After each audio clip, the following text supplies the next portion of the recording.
Surat crime branch પોલીસને મોટી સફળતા મળી છે। ઓટો રિક્ષામાં પેસેન્જરને બેસાડી તેમની નજર ચૂકવી પૈસા ચોરી લેતી એયા ગેંગને સુરત ક્રાઇમ બ્રાન્ચ પોલીસે ઝડપી પાડી કાયદેસરની કાર્યવાહી હાથ ધરી છે।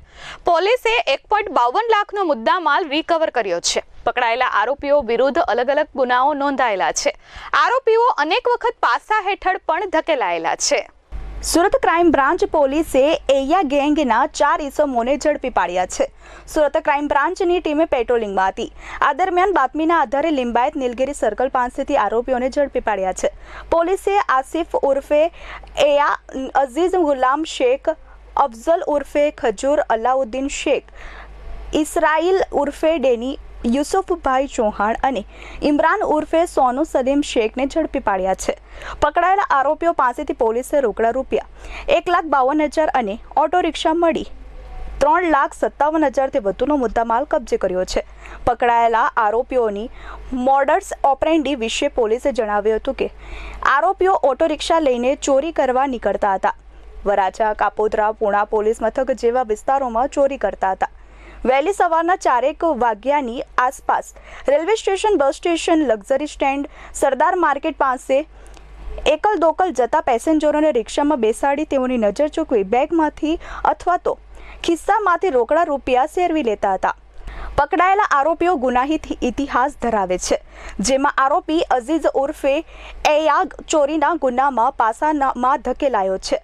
ભાવનગરમાં વર્ષ 2008માં પાસા થયા હતા, જ્યારે રાજકોટમાં વર્ષ 2010માં પાસા થયા। અમદાવાદમાં વર્ષ 2018માં પાસા થયા। રાજકોટમાં વર્ષ 2020માં ફરી એક વખત પાસા થયા હતા, જ્યારે અમદાવાદમાં 2022માં ધરપકડ થઈ હતી।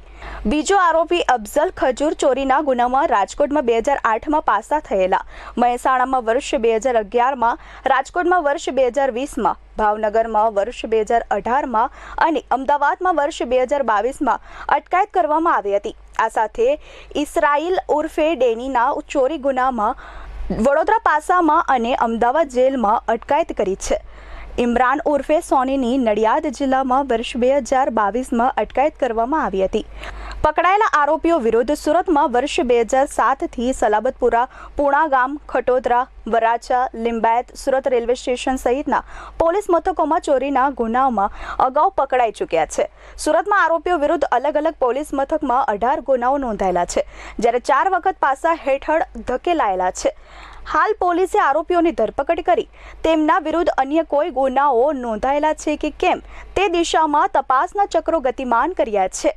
Bureau report, S24 news, Surat.